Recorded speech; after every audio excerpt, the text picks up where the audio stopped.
కృతజ్ఞతాస్తుతులు చెల్లించుకొంచున్నానండి. అలాగే నాకు ఈ అవకాశం ఇచ్చినటువంటి పెద్దలకు కూడా నా హృదయపూర్వకమైనటువంటి వందనాలు తెలియజేస్తున్నానండి. ఈరోజు మనము ఒక ప్రత్యేకమైనటువంటి స్త్రీ గురించి ఇంకా కొన్ని విషయాలు నేర్చుకుందామండి. ఈరోజు నా టైటిల్ ఇద్దరు తల్లుల ముద్దుల బాబు అని పెట్టాలనుకున్నాను. మరి ఇది బాగుంటుందో లేదో అని ఆలోచిస్తూ ఉన్నాను. ఇద్దరు తల్లుల ముద్దు, ఒక ఆమె పెంచిన తల్లి అయితే ఒక ఆమె కన్న తల్లి. ఇది బైబిల్లో అరుదుగా ఉంటుంది. ఇది ఒక్క ప్లేస్లోనే మనం చూడగలుగుతాము. Only one character.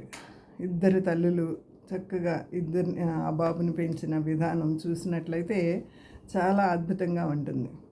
నిజంగా మన సాక్ష్యము వీధిలో ఉండాలట, మన మదిలోనేమో క్రీస్తు ఉండాలా, మన గదిలోనేమో ప్రార్థన ఉండాలా. రియల్గా ఈ మాట నాకు చాలా నచ్చింది. మన యొక్క సాక్ష్యం వీధిలో ఉండాలా, మన మదిలోనేమో క్రీస్తు ఉండాలా, మన గదిలోనేమో ప్రార్థన ఉండాలా. అట్టి విధంగా మనము చేయదుముగాక. రండి చూద్దాము. ఎవరి బాబు? ఇద్దరు తల్లుల ముద్దుల బాబు ఎవరు? ఒక మాట చదువుకుందాం. నిర్గమాకాండము 2వ అధ్యాయము 9వ వచనము నేను చదువుతున్నాను, దయచేసి చూడండి.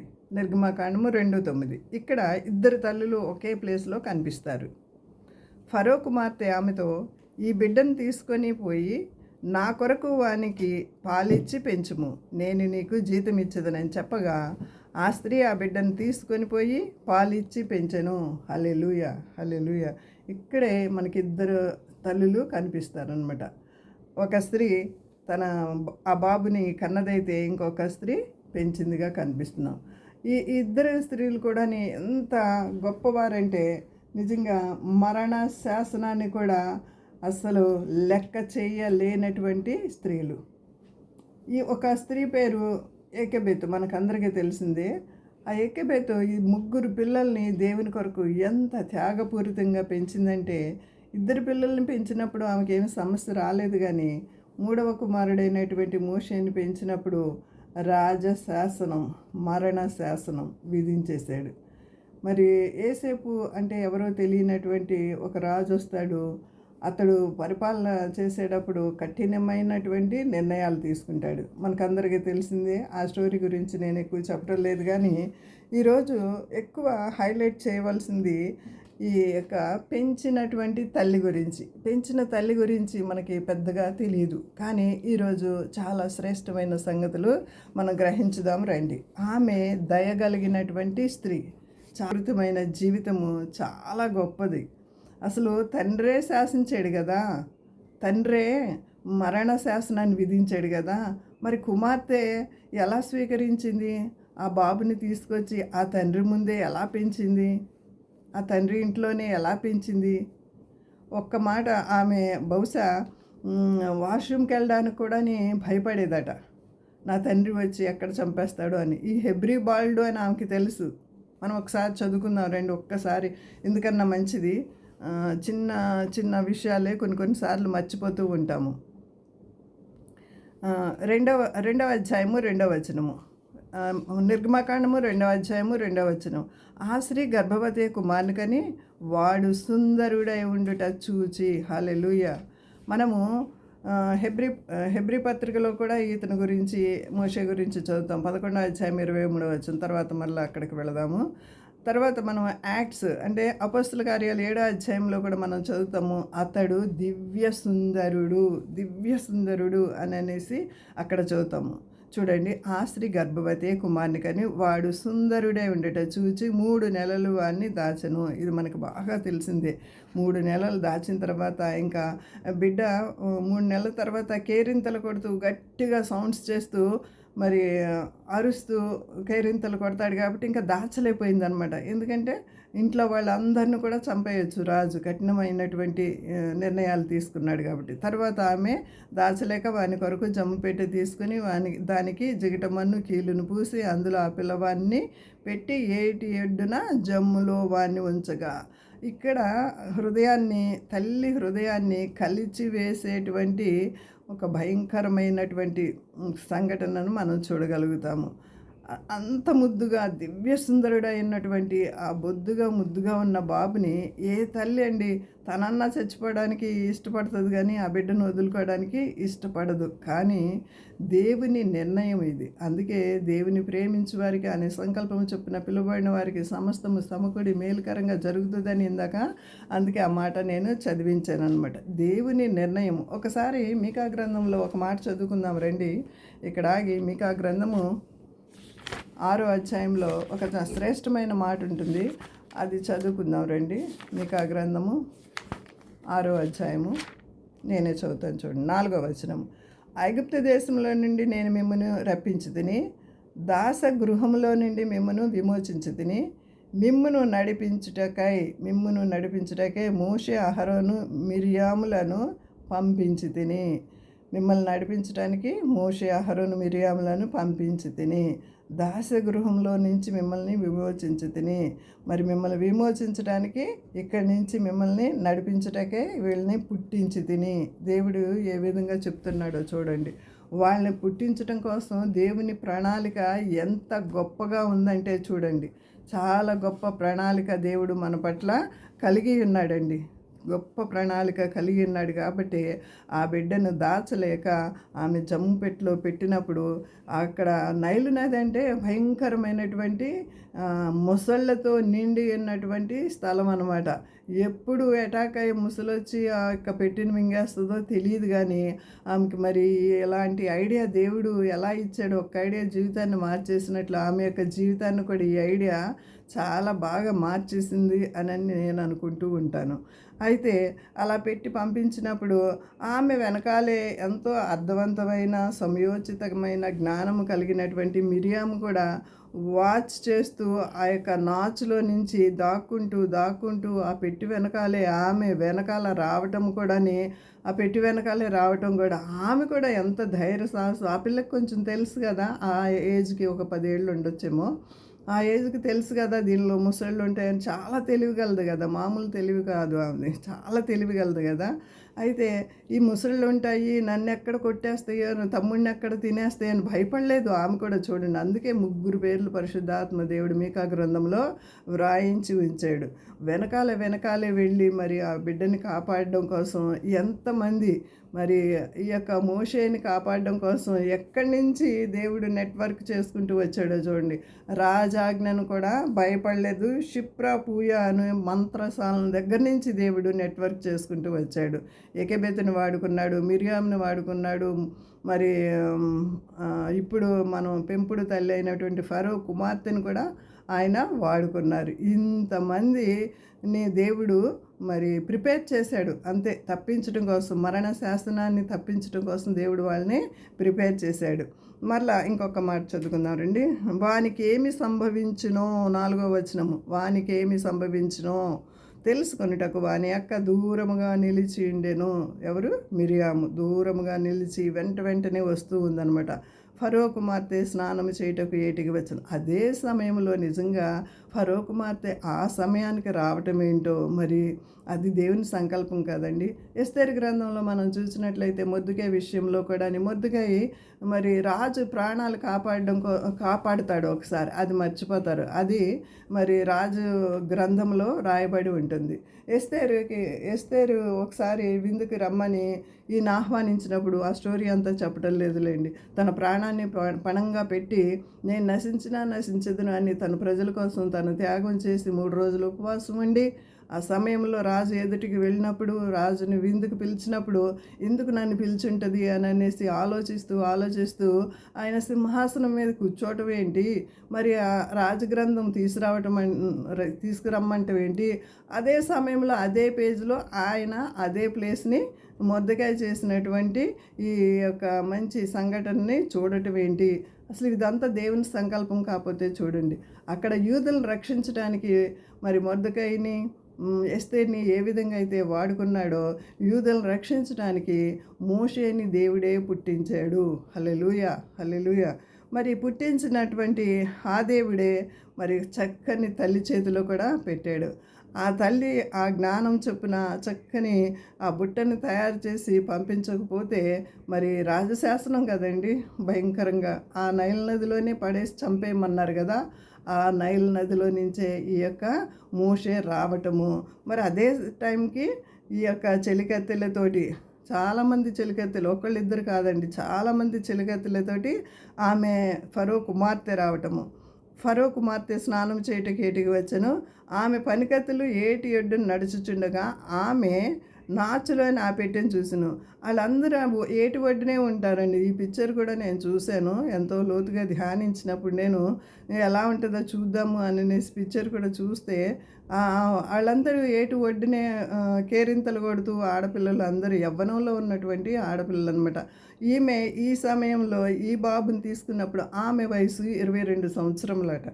22 సంవత్సరాలు యంగ్ పిల్లలు అందరూ కేరింతలు కొడుతూ ఆడుతూ ఉంటే ఈమె ఇంకా లోపలికంట వచ్చి నాచులోంచి ఏంటి ఇది కొట్టుకొస్తుంది, పెట్టిలాగుంది, ఎంతో చక్కగా ఉంది, ఇదేదో ఇంత నైపుణ్యంగా చేసింది, మన వాళ్ళకైతే ఇంత టాలెంట్ లేదు, ఈ హెబ్రీ స్త్రీలు ఏదో బుట్టను తయారు చేశారు, అదేంటో చూద్దామని ఆమె ఇంకా లోతుకి లోపలికి వెళుతూ ఉంటుందన్నమాట. లోపలికి వెళుతున్నప్పుడు అది స్పీడ్గా ఆ యొక్క పెట్టి కొట్టుకొస్తూ ఉంటుంది. అదే సమయంలో ఆమె దాన్ని పట్టుకోవటము, దాన్ని ఓపెన్ చేయటము, ఆమె ఓపెన్ చేస్తుంది అనమాట. ఓపెన్ చేయంగానే ఎంత చక్కగా దివ్య సుందరుడిగా ఉంటాడంటే అదే సమయంలో ఆ పిల్లోడు ఏడవటం ఎంత భయంకరంగా గట్టిగా ఏడుస్తాడంటే అక్కడ ఒక మాట ఉంటుంది, మనం చదువుకుందాం రండి.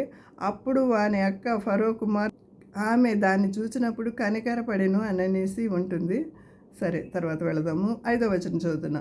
ఫరో కుమార్తె స్నానం చేయుటకు ఏటికి వచ్చెను. ఆమె పనికత్తెలు ఏటి ఒడ్డున నడుచుండగా ఆమె నాచులో నా పెట్టెను చూచి తన పనికత్తెనొకతెను పంపించి దాన్ని తెప్పించి తెరచి ఆ పిల్లవాని చూచినప్పుడు ఆ పిల్లవాడు ఏడ్చుచుండగా చూచి వాని యందు కనికరించి ఆ పిల్లవాడి ఏడవటము, అదే సమయంలో ఈమె ఆ పిల్లవాడి మీద కనికరపడి నిజంగా ఆ పిల్లవాడిని ఎత్తుకోవటం చూస్తామండి. ఆ పిల్లవాడి ఎంత దివ్య సుందరుడై ఉన్నట్టు దేవుడే అలాగా చేసాడేమో, బహుశా అంత అందంగా దేవుడే పుట్టించాడేమో. మరి అదే సమయంలో ఏడవటానికి దేవుడే బహుశా ఒకవేళ వాడిని పించి చేసాడేమో. నిజంగా ఇదంతా దేవుని సంకల్పం కాకపోతే ఏంటండి, నిజంగా మరి ఆమె కనికర పడిందంటండి. దేవుని వాక్యంలో కనికరం గురించి ఎన్ని మాటలు మనం చదువుకోగలుగుతామంటే నాకు నచ్చిన ఒక్క మాట మాత్రం నేను తీసి చదివి ముందుకు వెళతాను. 86వ కీర్తన. యెహోవా, నేను దీనుడను దరిద్రుడను, చెవియొగ్గి నాకు ఉత్తరమిమ్ము. నా దేవా, నిన్ను నమ్ముకొని ఉన్న నీ సేవకుని రక్షింపుము. ప్రభువా, దినమెల్లా నీకు మొరపెట్టుచున్నాను, నన్ను కరుణింపుము. ప్రభువా, నా ప్రాణము నీ వైపుకు ఎత్తుకొంచున్నాను, నీ సేవకుని ప్రాణము సంతోషింపచేయము. ప్రభువా, నీవు దయాదాక్షిణ్యపూర్ణుడవు, దయాళుడవు, క్షమించుటకు సిద్ధమైన మనసు గలవాడవు. నీకు మొరపెట్టి వారందరి ఎడల కృపాతిశయము గలవాడవు. నీకు మొరపెట్టి వారి అందరి ఎడల కృపాతిశయము గలవాడు. యెహోవా, నా ప్రార్థనకు చెవియొగ్గుము, నా మనవుల ధ్వని ఆలకింపు. ఎంత ప్రార్థన చేసి ఉంటుందో యెకెబెతు. ఆ బిడ్డను వదిలిపెట్టేటప్పుడు ఇలాంటి ప్రార్థన, అయ్యా కనికరించయ్యా నా బిడ్డని అనేసి ఎలుగెత్తి ఈ విధంగా ప్రార్థన చేస్తుంటుందని నేను అనుకుంటాను. బాగా మరి ఆమె యొక్క భయము, భక్తి కానీ ఏకబెతు అని అంటే అర్థం ఏంటంటే దేవుని మహత్యము అని అర్థము. ఏకెబెతు అంటే దేవుని మహత్యము. ఆమె దేవుని మహత్యమును, ఆయన గొప్పతనాన్ని, ఆయన యొక్క ప్రభావమును ఎరిగినటువంటి స్త్రీ కాబట్టి ఆయన పుట్టినప్పటి నుంచి కూడాని ఆమె ప్రెగ్నెంట్తో ఉన్నప్పటి నుంచి కూడాని అమ్మో, అందరు కూడా ప్రెగ్నెంట్ వస్తే ఎంత హ్యాపీ ఫీల్ అవుతారో, ఎంత మంచి మూడ్ ఉంటుందో, ఆమె అయితే ఎందుకు వచ్చిందిరా బాబు నాకు ఈ ప్రెగ్నెంట్ అని ఎంత భయపడి ఉంటుందో. నవేడేస్ ఉన్న టెక్నాలజీ ఉండుంటే ఆమె ఇంకేం చేసేదో నాకైతేనే ఉండి చాలా మేనేజ్ చేస్తుంటుంది. అప్పుడు మరి మిరియామ్‌ని ప్రిపేర్ చేసుంటది. అహరోన్‌ని కూడా ప్రిపేర్ చేసుంటది. మరి ఈ విధంగా చిన్నపిల్లలు అడుగుతారు కదండీ! మరి పొట్టలో ఎవరున్నారు? తమ్ముడున్నాడా? చెల్లున్నారా? ఇలాంటివి కూడా అడుగుతూ ఉంటారు కదండీ! మరి ఎట్లా మేనేజ్ చేసిందో, వాళ్ళకి ఏమని చెప్పిందో అందరూ కోఆపరేట్ చేశారండి. ఈచ్ అండ్ ఎవ్రీ పర్సన్ ఇంట్లో. ఎకెబెతు, అమ్రాము, పిల్లలు అందరూ కోఆపరేట్ చేశారు. మరి చుట్టాలు కూడా బహుశా కోఆపరేట్ చేసుంటారు. ఈ హెబ్రీయులందరూ కూడా కోఆపరేట్ చేసుంటారు. అయితే మరి ఆ సమయంలో మరి 3 నెలల బాబుని దాచలేక ఆమె పంపించేసినప్పుడు ఆమె హృదయ స్థితిని మనము గమనించుకోవచ్చు. ఈ యొక్క రెండవ తల్లిని ప్రిపేర్ చేసి చూసినప్పుడు, ఆ విధంగా ఓపెన్ చేసి చూసినప్పుడు ఈ మోషే కూడాని ఆమెను, అమ్మా ఇప్పటి వరకు నువ్వు ఎక్కడున్నావమ్మా అన్నట్లుగా చూసుంటుంటాడు. ఆమె అంట వెంటనే ఆ బిడ్డని చూసి, ఆ అందంగా ఉన్నటువంటి బిడ్డని చూసి కనికరించిందంట. ఇక్కడ నాకు ఒక పాట జ్ఞాపకం వస్తుంది. యేసయ్య కనికర పూర్ణుడా, మనోహరుడా, మహిమగల రాజా అని ఉంటుంది. ఒక ఒక ఒక్క లైన్ మా హస్బెండ్ పాడతారు.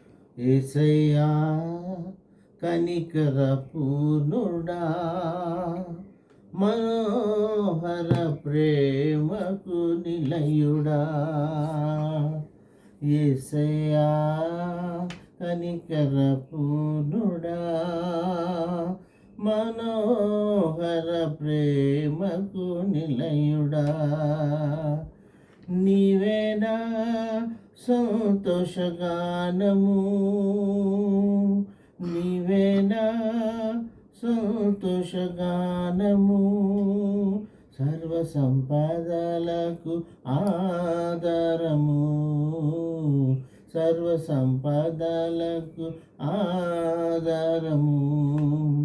యేసయ్యా కనికర పూర్ణుడా, మనోహర ప్రేమకు నిలయుడా. హల్లెలూయా. థ్యాంక్ యూ అండి. హల్లెలూయా. అప్పుడు వాని అక్క ఫరో కుమార్తెతో, నీ కొరకు ఈ పిల్లవాడిని పెంచుటకు నేను వెళ్ళి హెబ్రీ స్త్రీల్లో ఒక దాన్ని పిలుచుకుని వత్తునా అనెను. ఇది కూడా ఎంత సమయోచితంగా మాట్లాడిన మాటగా మనము చూస్తాం. ఇక్కడే మనము ముగ్గురు మంచి మంచి స్త్రీలను మనం చూస్తామండి. ఇప్పుడు పసిపిల్లే కానీ తర్వాత ఈమె ఎంత పెద్దదవుతుంది. ఇశ్రాయేల్కి మరి వారు సాగడానికి ఈమె తంబూర తీసుకుని ఎలాగా వాయిద్యాలతో వాళ్ళందరిని ఎంకరేజ్ చేస్తూ ముందుకు సాగనంపిందో మనకు తెలిసిన విషయమే. అప్పుడు వాని అక్క ఫరో కుమార్తెతో, అసలు రాజకుమార్తెతో మాట్లాడటం కూడా అది గొప్ప టాలెంటే కదండి. ఎంత చక్కగా మాట్లాడిందో చూడండి. నీ కొరకు ఈ పిల్లవాడిని పెంచుటకు నేను వెళ్ళి హెబ్రీ స్త్రీల్లో ఒక దాన్ని పిలుచుకొని వత్తునా అనెను. అందుకు ఫరో కుమార్తె వెళ్ళమని చెప్పగా ఆ చిన్నది వెళ్ళి ఆ బిడ్డ తల్లిని పిలుచుకొని వచ్చెను. అసలు చూడండి దేవుని ప్రణాళిక.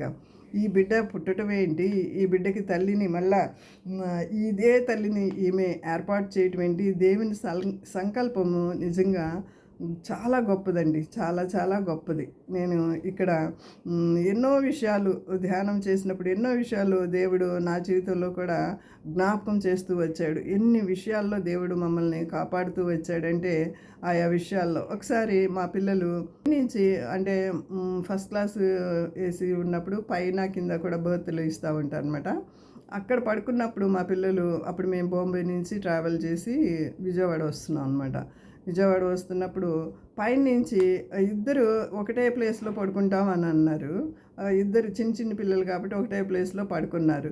ఒకళ్ళు ఇంకొకళ్ళని తోసారేమో బహుశా, పైనుంచి ఒకళ్ళు ముందు పడ్డారు కిందకి, తలకి దెబ్బ తగిలింది. తర్వాత కాసేపటికి 5 నిమిషాలకి మళ్ళీ వాడు పడ్డాడనమాట. ఇద్దరికి సేమ్ అలాగా 1 by 1 ఇద్దరికి ఆ ట్రైన్లో అర్ధరాత్రి పూట ఆ బిడ్డలను ఎక్కడికి తీసుకెళ్ళాలి, పడితే ఏడుస్తారు కదా. అలాంటి సమయంలో కూడా మాకు చాలా భయం వేసింది. ఎక్కడ వామిటింగ్ అవుతుందో, తలకు దెబ్బ తగిలితే ఇప్పుడు ఏం చేయాలి అన్నటువంటి పరిస్థితుల్లో మేము ప్రార్థన చేసినప్పుడు దేవుడు మా బిడ్డలకి ఏమీ కాకోకుండా కంటికి రెప్పవలే, కనికర పూర్ణుడు కాబట్టి కంటికి రెప్పవలే మమ్మల్ని కాచి కాపాడుతూ సంరక్షించి వచ్చినటువంటి సంఘటనలు అనేకములు ఉన్నాయండి. నిజంగా ఈమె మరి ఎంత చక్కగా ప్లాన్ చేసిందంటే వెళ్ళి మరి తల్లినే తీసుకురావటం మనం చూస్తూ ఉంటాం అన్నమాట. అప్పుడు ఫరో కుమార్తె ఆమెతో ఏమంటుంది, ఈ బిడ్డను తీసుకొని పోయి నా కొరకు వాని పాలిచ్చి పెంచుము, నేను నీకు జీతం ఇచ్చేదను. అసలు బిడ్డ బ్రతికితే చాలరా బాబు అనుకుంటూ ఆమె భయంగా బ్రతుకున్న సమయంలో మళ్ళీ నీకు జీతం ఇస్తాను అంటే ఈ ఈ 3 నెలల పిల్లవాడు తల్లికి మంచి జాబ్ కూడా ఇచ్చినట్లు మనకి ఇక్కడ అర్థమవుతుంది. కొంచెం లోతుగా మనం ధ్యానించినట్లయితే 3 నెలల పిల్లవాడికి మరి చక్కగా జీతం ఇచ్చి పెంచడానికి మమ్మీకి జాబ్ కూడా ఇప్పించినట్లుగా నాకు అర్థమవుతుంది. అదేని మామూలు జాబా? International job. రాజకుమార్తె యొక్క చేతి నుంచి వచ్చే మూల్యం అంటే తక్కువ ఉంటుందా? చాలా చక్కని మూల్యమే ఉండి ఉంటుంది. చాలా చక్కగా మరి పెద్దవాడయ్యే వరకు పెంచిందంట. ఏమైతే ఆత్మీయంగా తల్లి కావలసినవన్నీ కూడా బిడ్డకి నేర్పించేసింది. వాడు పెద్దవాడైనప్పుడు దానిలో నుంచి తొలగిపోకుండా నా ప్రజలు అనుకుంటా మళ్ళా నా ప్రజలకి నేను ఏదైనా చేయాలి అనేటువంటి తపన కలిగినట్టుగా మనము చూస్తాం అన్నమాట. అయితే మరి ఇంకొక మాట మనము చూద్దాం రండి. 11వ అధ్యాయము, హెబ్రీ పత్రిక 11వ అధ్యాయము మనందరికీ తెలిసిన మాట ఒకసారి చదువుకుందాము. 11వ అధ్యాయం 23వ వచనం. హెబ్రీ పత్రిక 11:23. మోషే పుట్టినప్పుడు అతని తల్లిదండ్రులు ఆ శిశువు సుందరుడైండుట చూచి విశ్వాసమును బట్టి రాజాజ్ఞకు భయపడక 3 మాసములు అతన్ని దాచిపెట్టిరి. మోషే పెద్దవాడైనప్పుడు విశ్వాసమును బట్టి ఐగుప్తు ధనము కంటే క్రీస్తు విషయమైన నింద గొప్ప భాగ్యమని ఎంచుకుని, ఐగుప్తు ధనము కంటే అనని ఇక్కడ నేను ఒకసారి ఆగినప్పుడు నిజంగా ఆమె తల్లి అంట ఏం చేసిందంటే, పెంచిన తల్లి ఏం చేసింది, ఫరో కుమార్తె మరి ఫరోకి కుమారులు 2 పుట్టారంట, చనిపోయారట. 3వదిగా ఈ అమ్మాయి ఫరో కుమార్తె పుట్టిందంట. ఇంకా నాకు కుమారులు పుట్టారు అని కూడా ఆయనకు అర్థమైపోయింది. ఇంకా ఈమెనే తల్లి, ఇంకా ఈమెనే వారసురాలు. ఈ వారసురాలంటే మగపిల్లాడైతేనే వారసులుగా ఇస్తారు, ఆడపిల్లలకి ఇవ్వరు. సో ఆమె ఒక చక్కని తెలివిగలటువంటి అమ్మాయి కాబట్టి నేను ఒక కుమారుని పెంచుకుంటాను, ఆ కుమారుని దత్తత తీసుకుంటాను, ఆ కుమారుడే రాజు అవుతాడు అనేటువంటి నిర్ణయం తీసుకుని ఈ విధంగా చేసిందంట. ఈ విధంగా చేసినప్పుడు మరి బహుశా ఆ బిడ్డని ఇంట్లోకి తీసుకొచ్చినప్పుడు నేనేంటి మరణ శాసనం విధిస్తే ఆ మరణాన్నే తీసుకొచ్చి నువ్వు లోపల పెంచుతున్నావు అనేసి తండ్రి చాలా కోప్పడ్డాడంట. అన్నిటికీ ఓర్చుకుంది ఆమె. అన్నిటికీ ఓర్చుకుని మరి అతన్ని అనుక్షణము వదిలిపెట్టకుండా గుండెలకు హత్తుకుని ఎక్కడ మా నాన్న వీడి మీద కన్నేసి వీడిని చంపేస్తాడు అనేసి అనుక్షణము ఆ బాబుని కనిపెట్టుకుంటూ, ఎంతమంది చెలికత్తెలు ఎంతమంది పనివాళ్ళు ఉన్నప్పటికీ స్ట్రిక్ట్ రూల్స్ అన్నీ వాళ్ళకి చెప్పి మరి అదే కాకుండా ఆమె 24 గంటలు ఆ బిడ్డని సంరక్షించినట్లుగా నేను చరిత్ర చెప్తుందండి. అయితే ఆ బిడ్డ ఆ శిశువు సుందరుడే ఏంటంటే చూసి రాజాజ్ఞకు భయపడక మరి వాళ్ళు దాచిపెట్టినట్లుగా ఐగుప్తు ధనము కంటే, అంటే ఆమెకి ఎంత ధనం ఉందంటే ఇంకా ఆమె వారసురాలు కదండి. ఆ ఇంట్లో ఎన్ని వజ్రాలు, వైడియారులు, డైమండ్లు ఇవన్నీ ఉన్నాయో, సంపదలు అన్నీ ఉన్నాయో, అన్నీ కూడా ఆయనకి ఇచ్చేసిందంట. మరి ఆయనే కదా పెద్దవాడు. ఆయన పెద్దవాడు అవుతున్న కొద్ది ఏమేమి ట్రైనప్ చేయాలో ఆయనకి సకల విద్యలలో ప్రావీణ్యుడు అని మనం చదువుకుంటాం కదా మోషే గురించి. అన్ని విద్యలు అసలు A to Z అన్ని విద్యలు నేర్పించిందంట. దగ్గరుండి ట్రైనప్ చేసిందంట. దగ్గరుండి ఇలా చేయాలి అని ప్రతిదీ కూడా ఎంతో ఎంతో సకల విద్యలు, అసలు అతనికి రానిటువంటి విద్య అంటూ ఏమీ లేదంట. దగ్గరుండి ఆమె అన్నీ చేసిన తర్వాత ఎన్ని ఆశలు పెట్టుకుని ఉంటుందో, నా కుమారుడు రాజసింహాసనం ఎక్కుతాడు, మమ్మల్ని అందరినీ కూడా చక్కగా చూసుకుంటాడు పెద్దవాడయ్యాక అని ఎన్ని ఆశలు పెట్టుకుని ఉంటుందో, ప్రాణమంతా అతని మీదే పెట్టుకుని ఉంటుంది. అతను పెంచడం కోసం, అతన్ని రాజు చేయడం కోసం. అయితే అంత త్యాగపూరితంగా ఆ బిడ్డని పెంచినప్పుడు మోషే ఏం చేశాడండి, పెద్దవాడైనప్పుడు టక్కనే ఇంకా ఇటు వచ్చేసాడు. మనకి ఈ స్టోరీ అంతా తెలిసిందే. మోషే పెద్దవాడైనప్పుడు విశ్వాసం బట్టి ఐగుప్తు ధనం కంటే క్రీస్తు విషయమైన నింద గొప్ప భాగ్యమని ఎంచుకొని అల్పకాలము పాపభోగం అనుభవించడం కంటే దేవుని ప్రజలతో శ్రమ అనుభవించడం మేలని యోచించి ఫరో కుమార్తె యొక్క కుమారుడని అనిపించుకొనుటకు ఒప్పుకొనలేదు.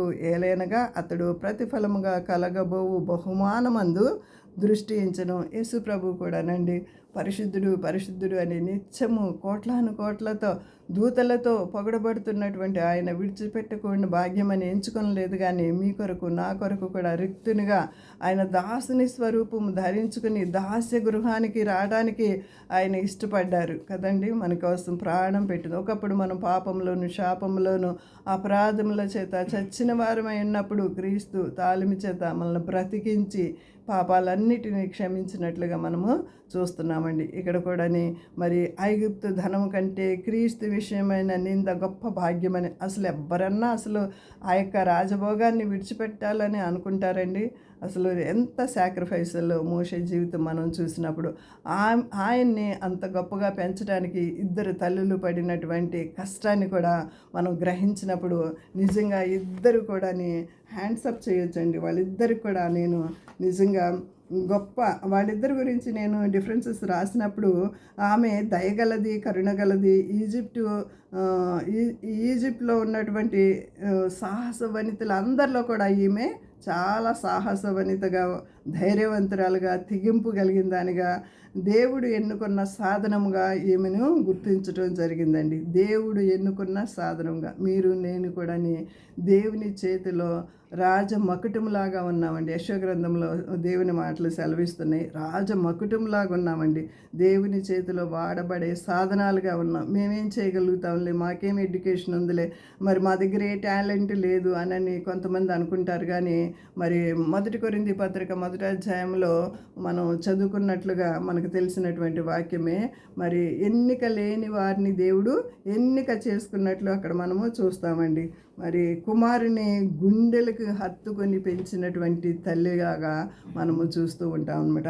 అదే సమయంలో ఏకెబెతు కూడా అసలు ఎంత విశ్వాసపు అడుగులు వేసిందంటే ఆమె కూడా రాజాజ్ఞకి భయపడలేదు. కుమారుని కనాలి అనేసి ఆమె కూడా తన జీవితాన్ని పణంగా పెట్టినట్లుగా మనము చూస్తాం అనమాట. ఇద్దరు తల్లుల్లో ఒకవేళ ఈ తల్లికి ఎన్ని మార్క్స్ వేస్తారు, ఆ తల్లికి ఎన్ని మార్క్స్ వేస్తారు అని నేను మిమ్మల్ని అడిగినట్లయితే మీరు ఎన్ని మార్కులు ఇస్తారో నాకైతే తెలియదు. కానీ ఒకసారి ఆలోచించుకుంటే అదే కనుక సంఘంలో ఉన్నట్లయితే, అంటే కాంగ్రిగేషన్ ఎదురుగా ఉన్నట్లయితే అడగవచ్చు ఇలాంటివి. కానీ నేనైతే ఇద్దరు తల్లులకి 100% మార్క్స్ అయితే ఇస్తానండి. నాకు అలాగైతే అనిపించింది.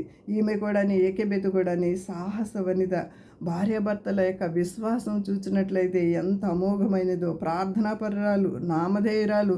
ఆమె గురించి మనం ఇందాక చదువుకున్నాగా, యెహోవా మహాత్మ్యము గలవాడు. ఆమె పేరుకే ఆ విధంగా ఒక అర్థం ఉందన్నమాట. పట్టుదల కలిగినటువంటి స్త్రీ, రోషము కలిగినటువంటి స్త్రీ, దేవుని కొరకు నా బిడ్డలను పెంచాలి అని ముగ్గురిని కూడా అదే విధంగా ముగ్గురు గురించి మనకు తెలిసింది. అహరోను గొప్ప యాజకుడైతే, మిరియాము మంచి ప్రవక్తని అయితే, ఈయన మంచి నాయకుడైనట్లుగా ముగ్గురు బిడ్డల్ని కూడా ఎంత గొప్పగా పెంచిందో ఆమె గురించి చెప్పాలంటే ఎన్నో గంటలు చెప్పవచ్చు అనమాట.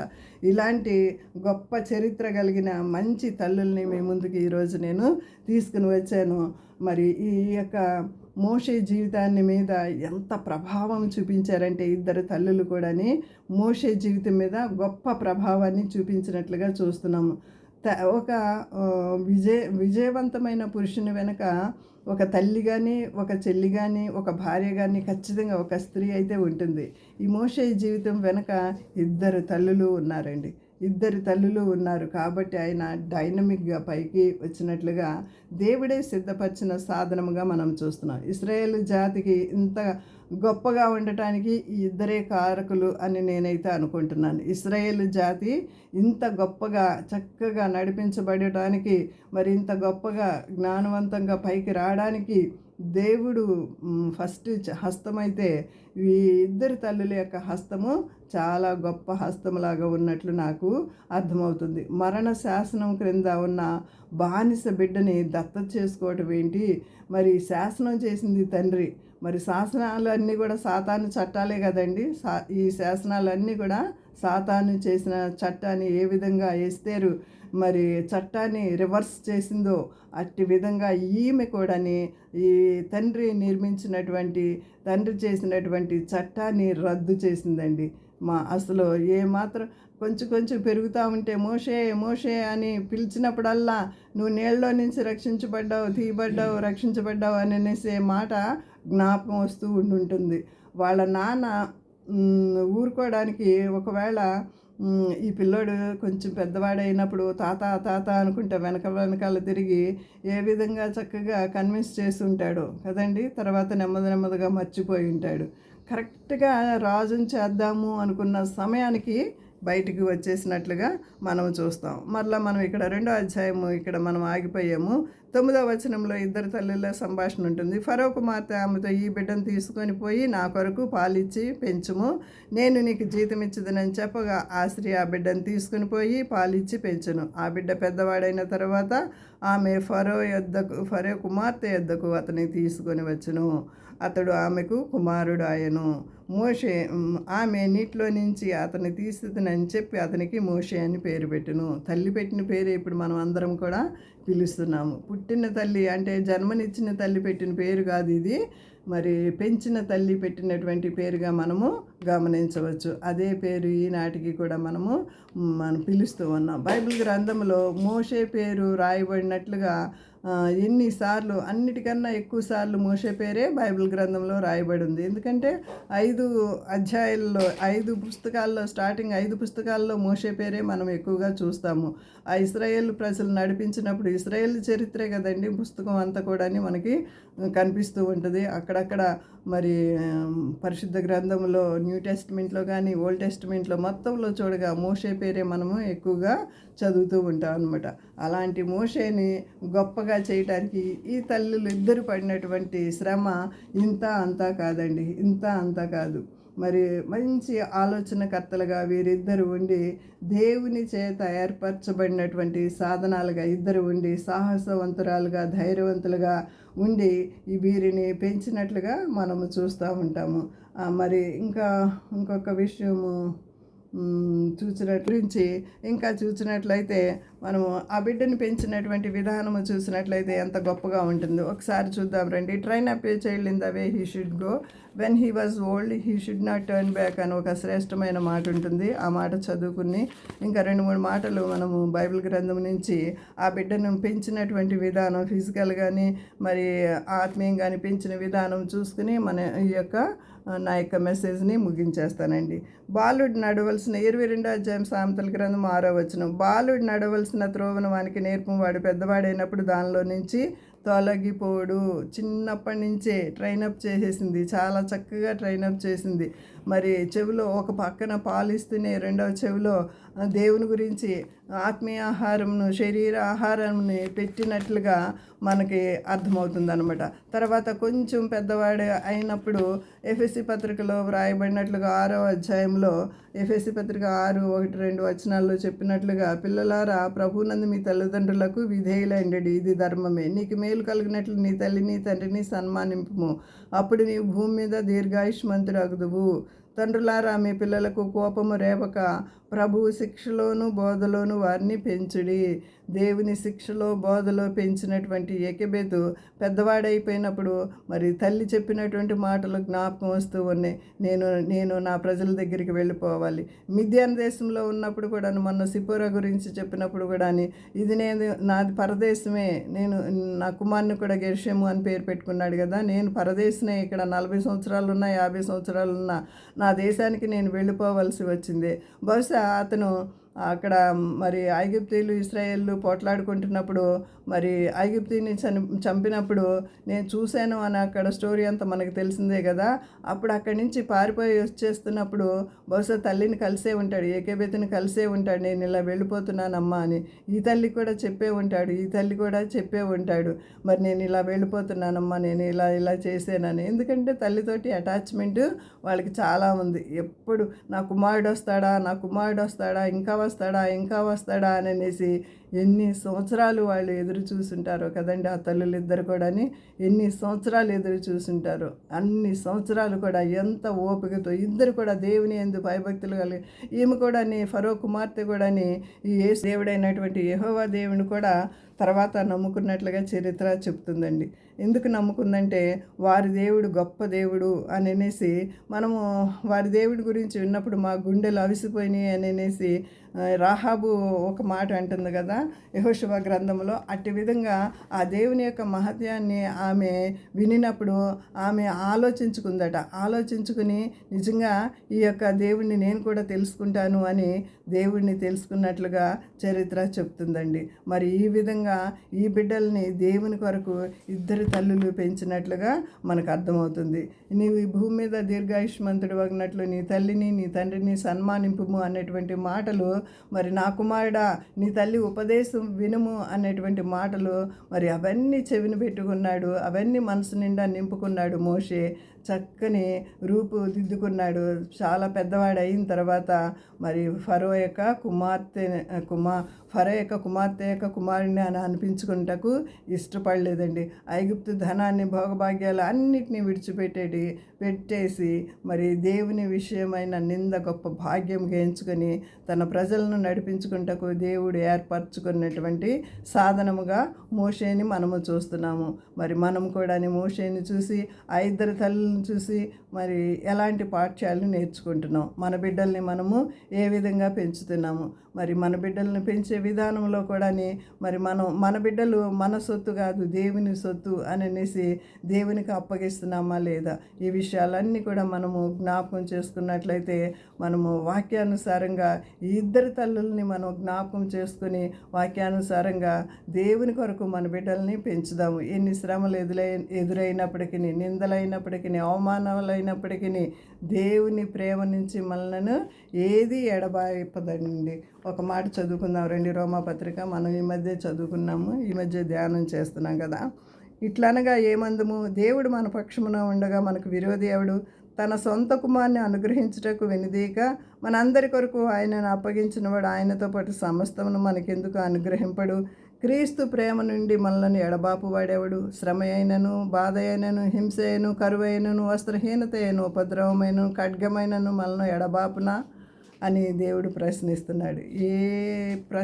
ఏ పరిస్థితులు వచ్చినప్పటికీ దేవుని ప్రేమ నుంచి మనలను ఎడబాపేవారు ఎవ్వరు ఉండరు. అట్లనగా మనం ఇందాక చదువుకున్నట్లుగానే 8వ అధ్యాయము రోమాపత్రిక 8వ అధ్యాయము 28, 29, 30 వచనాల్లో చదువుకున్నట్లుగా మరి దేవుడు ఎవరిని ముందుగా నిర్ణయించినో వారినే పిలిచాడంట. ఎవరిని పిలిచినో వారిని నీతిమంతులుగా తీర్చను, ఎవరిని నీతిమంతులుగా తీర్చను వారిని మహిమపరచను.